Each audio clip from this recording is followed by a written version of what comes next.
Thanks for tuning into Upward Way podcast.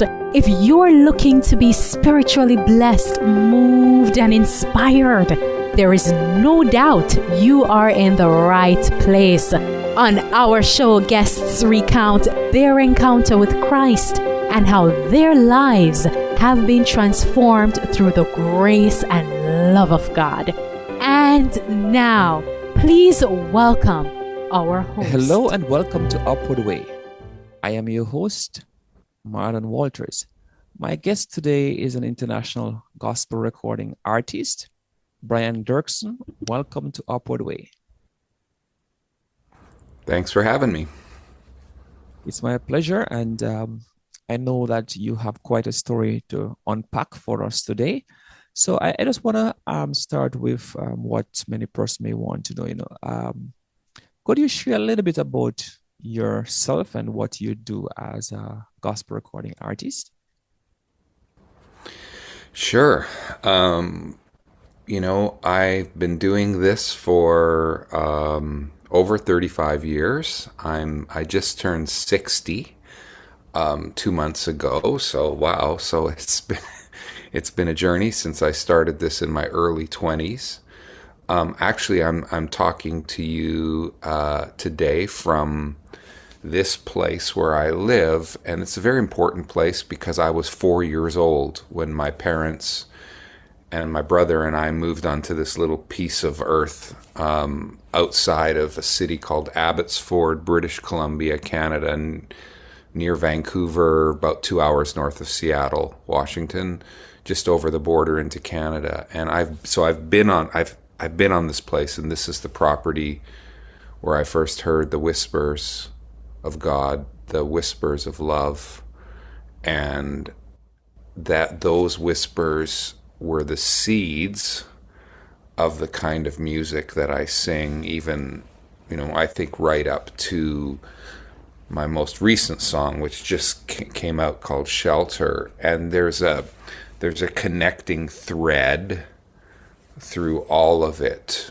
about love, about the fact that the Creator deeply loves us, that we as humans are worthy of love, and and so I just love to sing love over people and to invite people to come into that love. Even songs of mine like Come Now Is the Time to Worship are an invitation to step in. I sing Come Just As You Are. Like, we don't have to change in order to show up in the presence of God.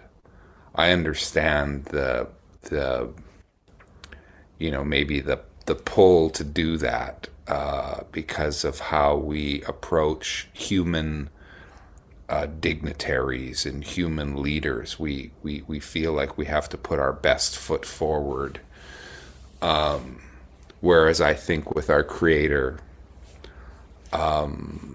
we can come as we are, and then we can change. It's like changing because of the experience, not changing in order to earn the experience.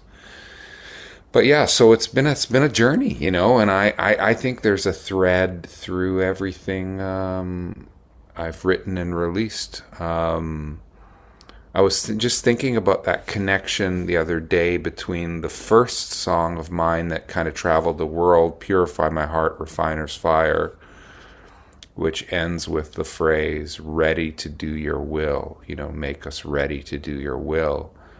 And what is the will of God? But to become more loving towards God, our neighbors, and ourselves. And then my latest song, Shelter, the chorus goes, everybody needs respect and dignity.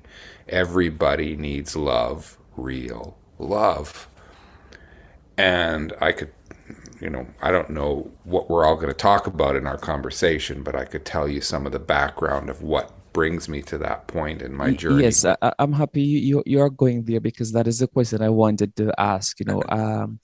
What was it that drew you into the music industry? But before you don't respond to that, you just made mention of two songs, and these are two songs that growing up, and even now I still listen. Come, now is the time of worship, or come just as you are. And not many persons Yeah. may actually would have paid attention to who is actually the voice, the author for these two songs. So I wanted to Yeah. know that, those songs are well traveled. So again, what drew you into the music industry to begin with?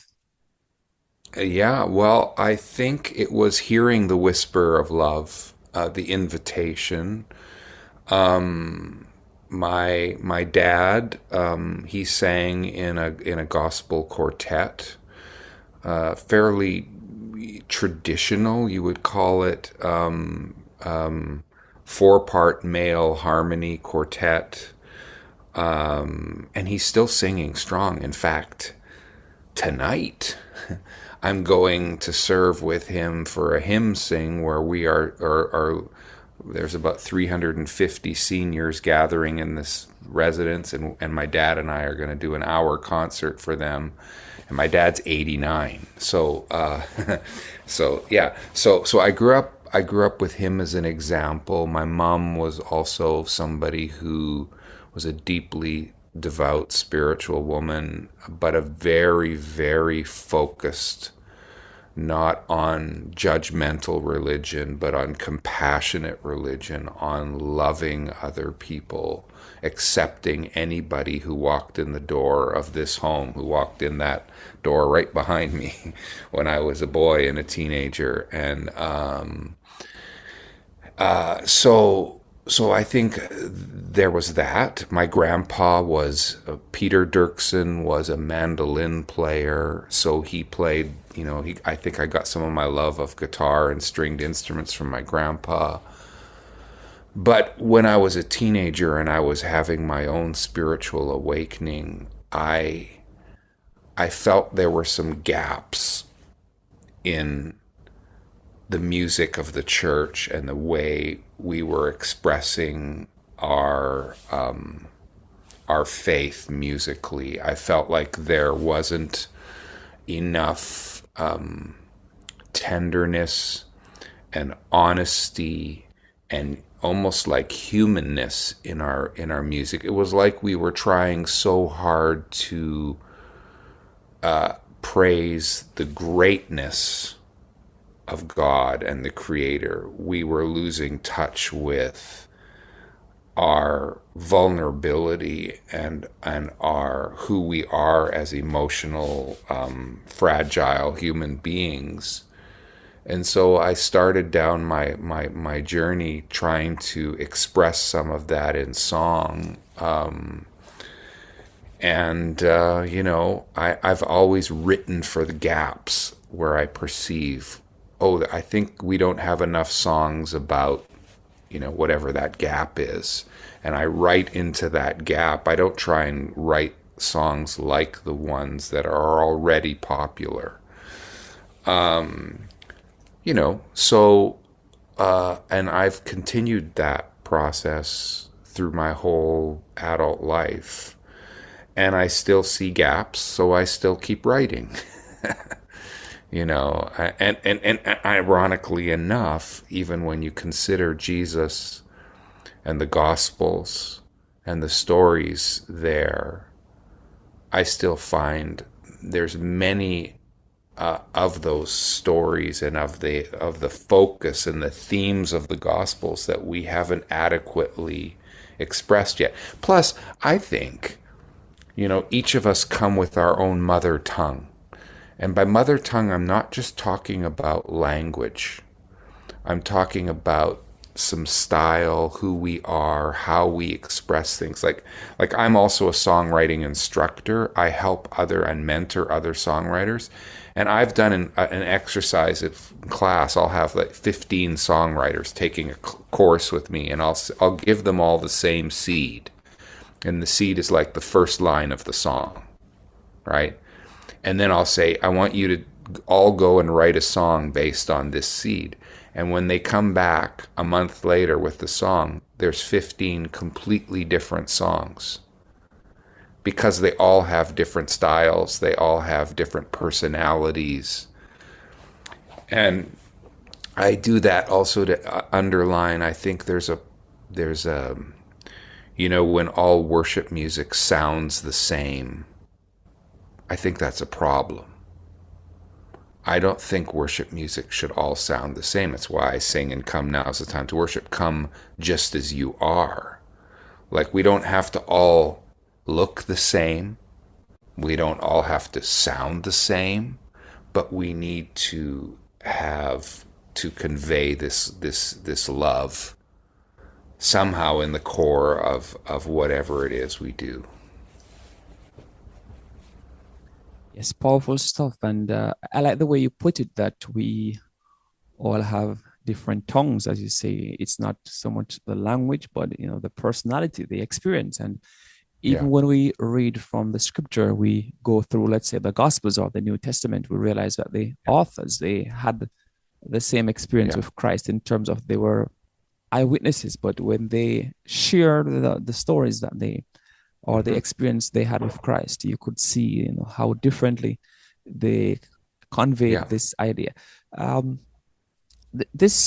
know you have answered a bit about at least the impact on your own life, but still I'll ask, how would you describe the impact of your music or your ministry both on your life and the lives of your audience?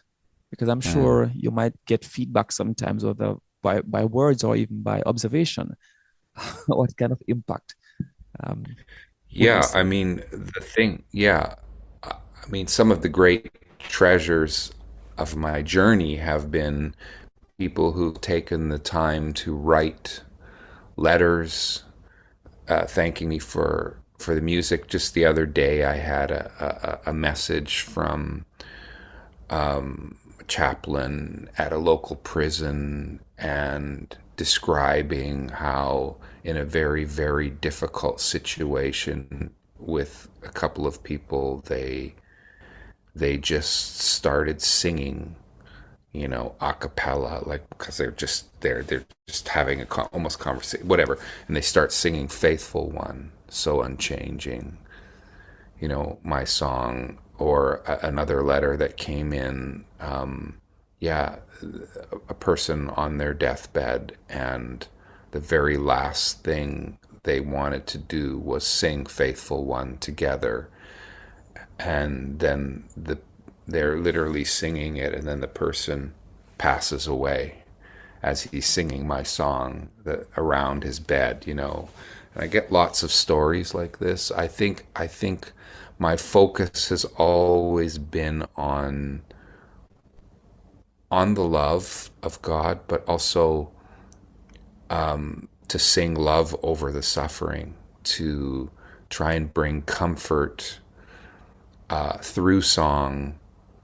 And of course, that's the beautiful thing about a melody and a set of words, right? Like, it can travel into places of need that other things can't travel. And so I keep leaning into that, both singing, some of the old songs like that, and then new songs like Shelter. And the other thing, see, because when I started this journey, I felt I had two directives. Oh, that's funny. the balloons, because I did this. No, I was just saying number two. The two directives. One was sing love over the suffering, and the other was lead worship with a whisper. In other words, lead it gently. Like, I don't have to shout. I don't have to raise my voice. I don't have to try and like make something happen. I just have to gently be myself and let love flow through. And so I find myself in some situations,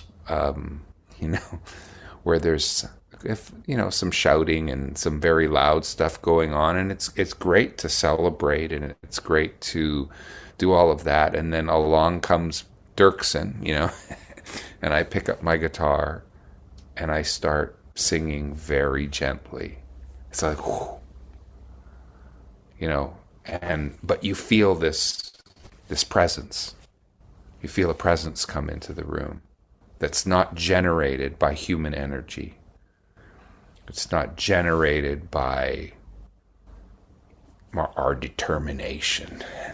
It's actually when we let some of that go that love comes into the room and we can hear the whispers.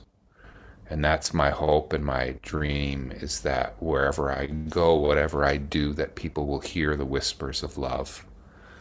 And I I still need myself to hear the whispers of love, right? Like, the world is a very harsh, confusing place often. And so I find myself, even as a sensitive, artistic, creative person, being quite battered.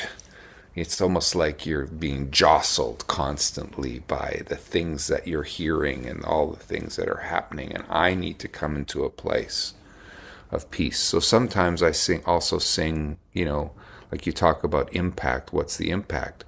Well, sometimes it's me singing over my own soul, right? To come just the way I am and open myself up to love again. So that's what I do. Right. So your songs are, in a sense, a personal testimony, and then also ministry to your own soul, and that is important. When I listen to individuals who preach, write sermons, they would say that each sermon they write first is a message to them. So if the sermon doesn't speak to them, then they don't feel that Right. they can actually speak to someone else. So I really enjoy listening. And as you talk about that whisper or that quietness, yes, there are times where the musicians, whether they singers or those who play the instruments, believe that it's about the how high, how loud, but it's not all about that. There's more to the music. So this question speaks to collaboration. I know you do collaborate at times. So Mm-hmm. who are some of the individuals that you have collaborated with in the past, and maybe who is one artist you would look forward to collaborating with on a future project? Oh my, that's I mean, when I think of collaboration, I could think of my producer Philip Jantz, who has produced much of my music over the years, and we were just together yesterday. He's coming with me to do the hymn event with my dad tonight, because he produced the Hymns for Life album that I did a few years ago. So, and he's good at all kinds of things that I'm not good at. So there's that, but one of the people that I'm very much collaborating right now with, Marika Seward, who's a black recording artist, well, black mixed race recording artist here in Canada, who is both a worshiper but also a pop artist. And her dad's from Mauritius, her mom's from Trinidad, and what happens when Marika and I collaborate is she brings her world and her influences, and I bring mine. But because we have a deep heart for each other, and even for what I would, like racial integration, I love doing both writing and recording with her, but also getting up on a stage. In some of the contexts where I go in Canada, in smaller towns, the towns are completely white. European background people. And then Marika gets up on the stage and something happens because she brings a bit of her her Trinidadian Mauritius soul. They talking about mother tongue before, and so then all of a sudden it becomes, thinking of language, it becomes multilingual, it becomes multi-style. Though she doesn't sound like a typical, like I would call black gospel artist. She's a bit more sounds pop, and she grew up in England. She loves classical music. She loves all kinds of music. Anyway, so yeah, so there's that. That's whom I'm doing a lot of collaborating with these days. Yeah, and I don't know what I don't know what the future holds as far as where this is going to go and who I'm going to meet. I mean, I'm involved. On February the 1st, there's a global broadcast of the House of Worship project with Michael W. Smith and Darlene Check and CC Winans, and I'm a part of that. I do a collaboration with an artist named Leland out of the States, a new version of Come Now is the Time to Worship on that. So we filmed it and recorded it a while ago, but the world is going to hear and see it in the next few weeks. So, and so I know, some people that are part of my whatever group. They go, "Oh, we're so excited! This is about to come out," and yeah, I don't know, like where that's all gonna lead. I don't know. I just take it one day at a time. It would be nice to hear you with Michael W. Smith. You both have a similar set of kind of a sound, so that would be something awesome. But as you say, you don't know where or how that is going to lead.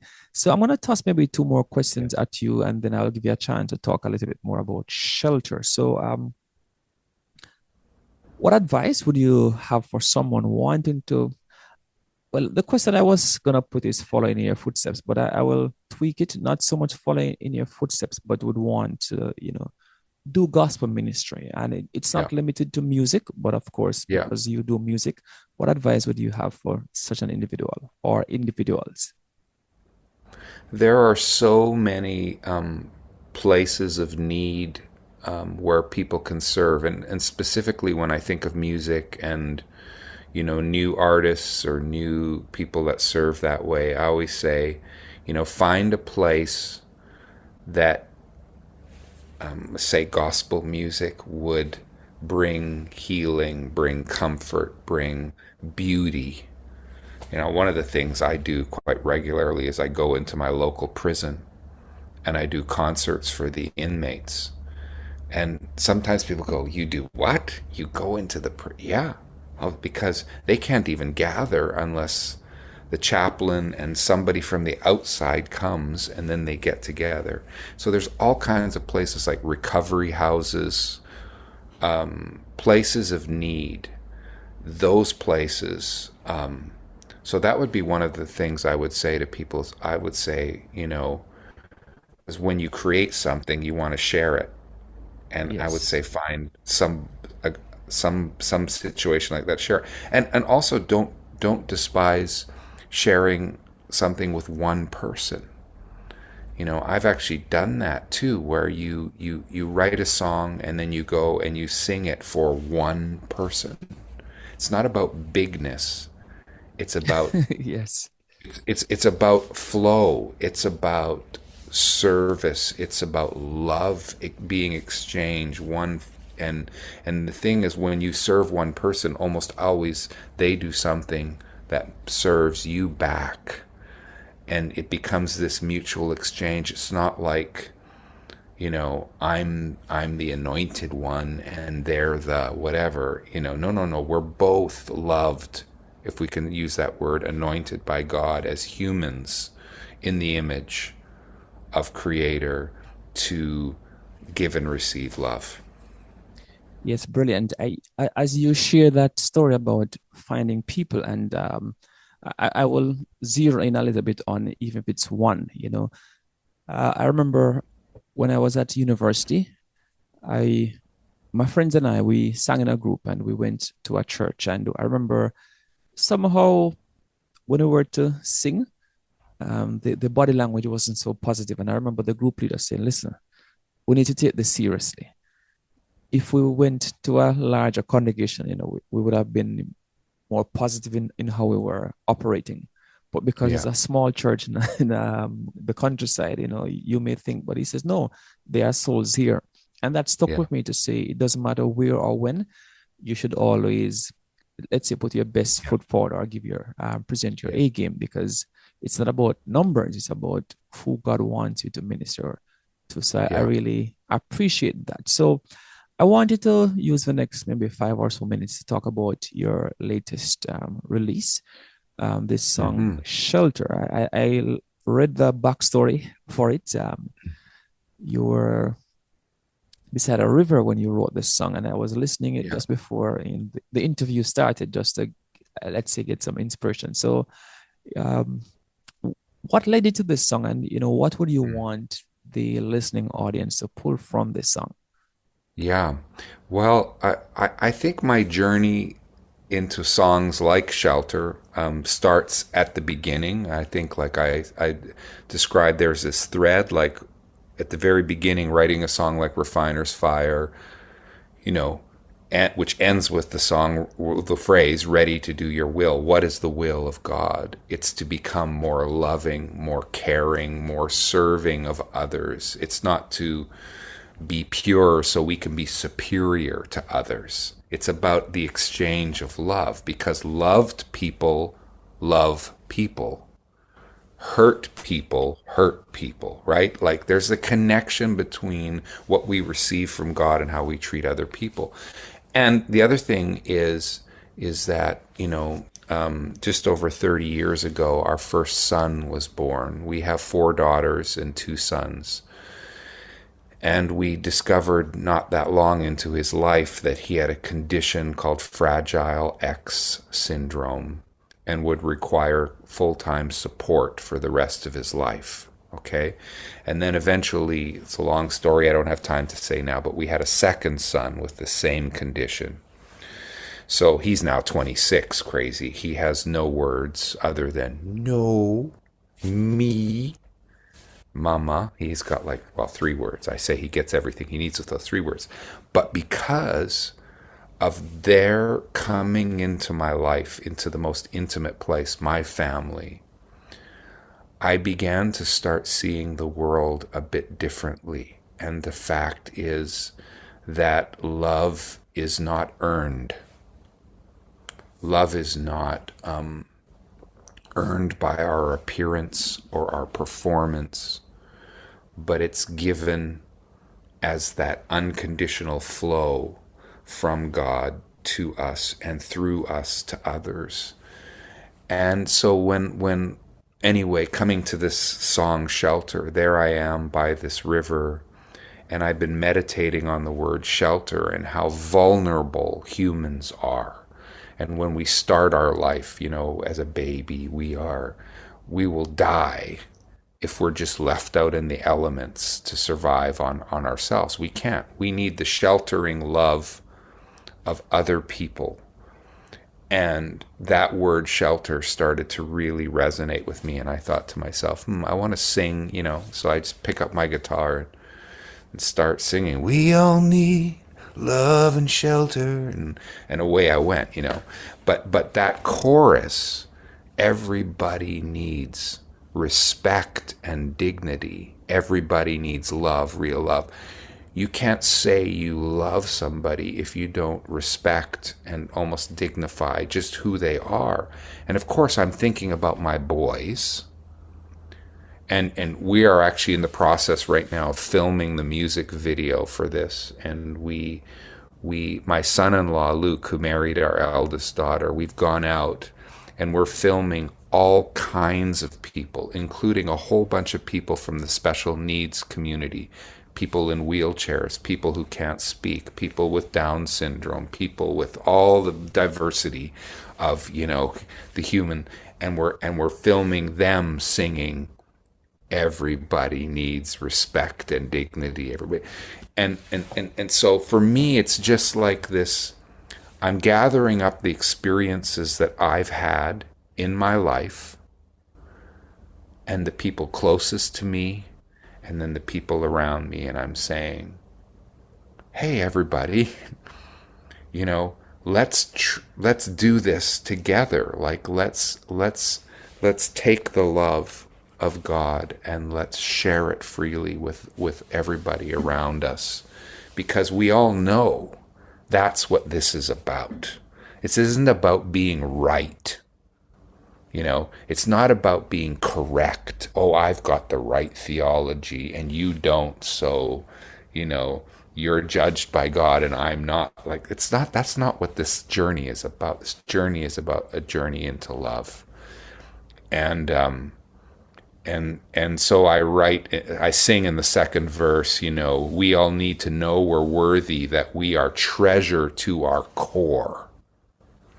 Like, again, sometimes religion focuses on, oh no, as humans we are bad, we are unworthy, you know, but only God is worthy. But the thing is, if we're made in the image of God and we're made to give and receive love, sometimes what we need to focus on is not our unworthiness, but our worthiness.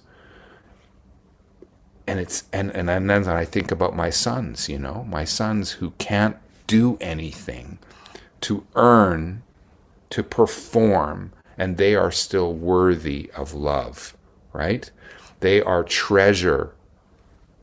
Yeah. So anyway, so that's what was going on. That's some of the backstory, and it's been really neat to go out and sing the song live and watch people's eyes spark. Oh, that's me too. Maybe that's for me.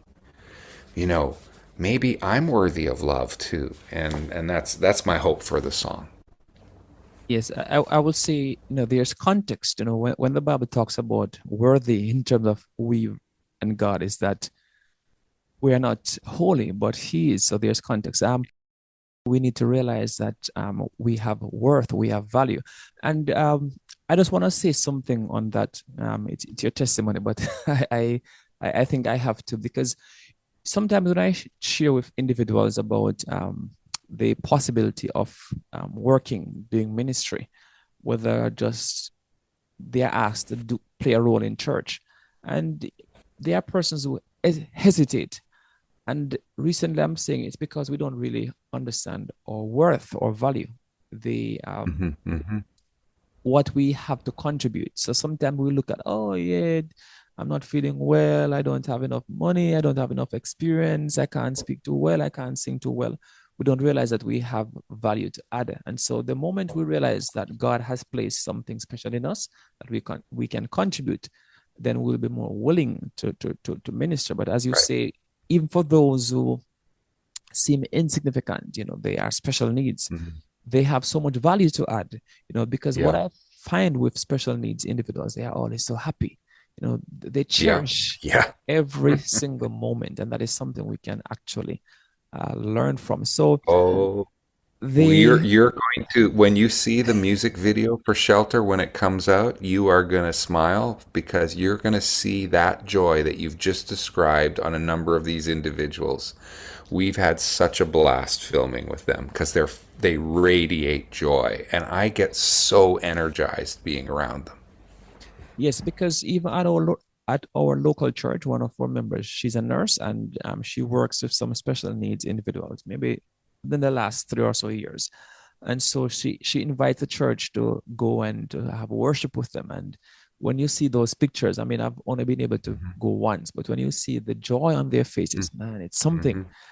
And Mm-hmm. you know, when you minister to normal looking person, sometimes the expression is so stoic. So Yeah. there Yeah. you go. So I mean, well, how can listeners get in touch with you? And you know, what's the next step for them Hmm.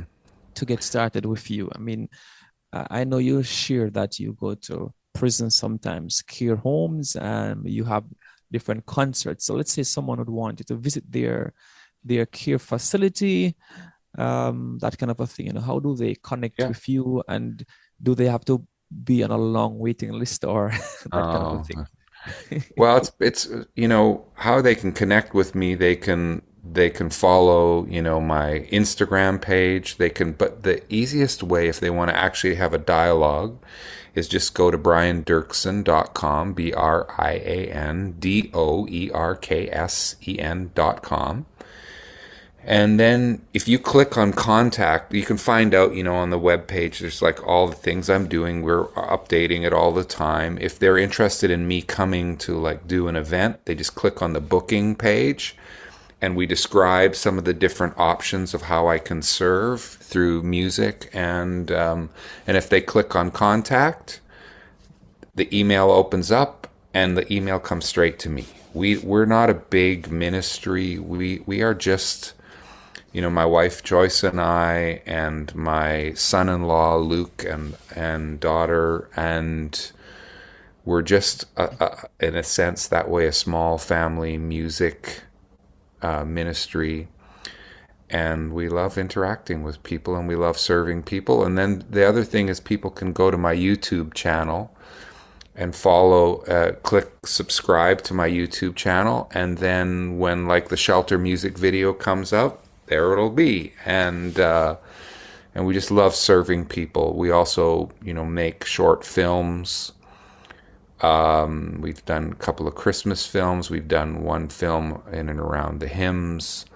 We're now doing about long love, encouraging people to have long, faithful love in their marriages. We're doing a special event on Valentine's for that.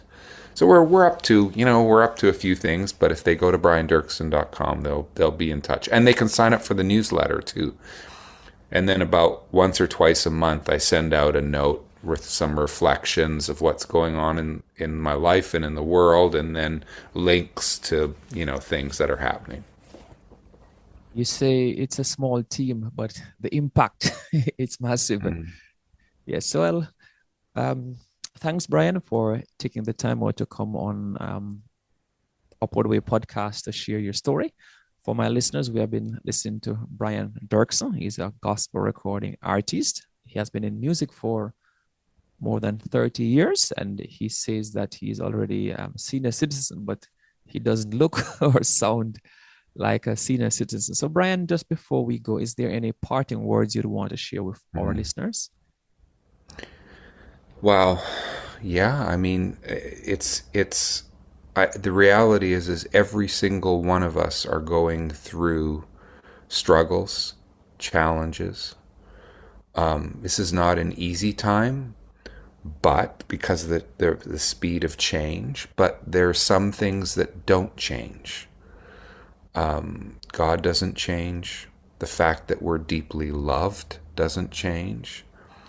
And I believe that what we need in our life is being provided for us all around us and inside us. I encourage people, as they go out, maybe they're walking to work, maybe they're going for an exercise walk, maybe they're whatever, to open their eyes and look at the world around them, to look at the people around them, to look at the trees, to listen for the sounds in nature, and to just take those things as gifts and as windows to that love that is everlasting. And take a deep breath. I've started practicing breath prayer in recent years, and I found it to be incredibly helpful when I get anxious or stressed. I slow my breath down, and I add a breath prayer word like Abba, which is the word that Jesus used to address God, which is an intimate word like Father, Papa, Daddy, like, and I just, it's just some simple practices, but it is about gratitude and about seeing and receiving love through the gifts and the people that are around you. So I hope everybody knows how deeply they are loved, that they are worthy of love, and they are treasure to their core. We are all worthy of love, and we are a treasure to our core. You've been in tune to Upward Way. Do join us again next week when we'll have another interesting guest sharing his or her story of faith. Of course, we invite you to subscribe to weekly episodes on the Apple, AWR, Loud Voice, Spotify, Stitcher, or Podcast Guru apps. You are also welcome to visit Upward Way Facebook and YouTube page. Click like and leave a comment. Until then, I'm Marlon Walter saying goodbye. May God bless you. You've been listening to the Upward Way podcast, the #1 audio production show for people who want encouragement and reassurance in a muddled world.